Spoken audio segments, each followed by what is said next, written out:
தனுசு ராசி நேயர்களுக்கு 11 லாபஸ்தானத்தில் இருந்து அவர்களுடைய ஜென்மத்தையும் பார்க்கின்றான். பூர்வீக புண்ணியம் என்று கூறப்படும் 5ஆம் இடத்தையும் பார்க்கின்றான். அஷ்டமஸ்தானம் என்று கூறப்படும் 8ஆம் இடத்தையும் பார்க்கின்றான். சனி பகவான் எப்பொழுது ஜென்மத்தை பார்க்கின்றானோ அதே ஜென்மத்தை குரு பகவானும் பார்ப்பதால் அவர்களுக்கு ஒரு நல்ல திருப்பம் நிச்சயமாக உண்டு.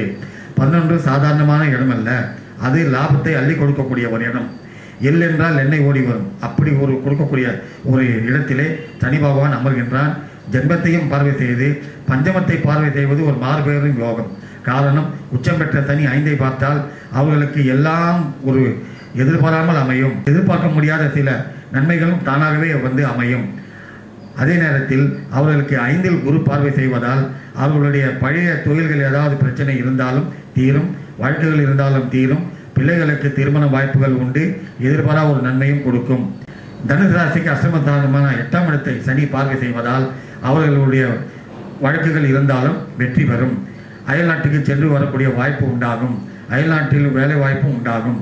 ஆகவே இந்த தனுசு ராசிக்காரர்களுக்கு சனி பகவான் ஒரு மாபெரும் யோகத்தை கொடுப்பான்.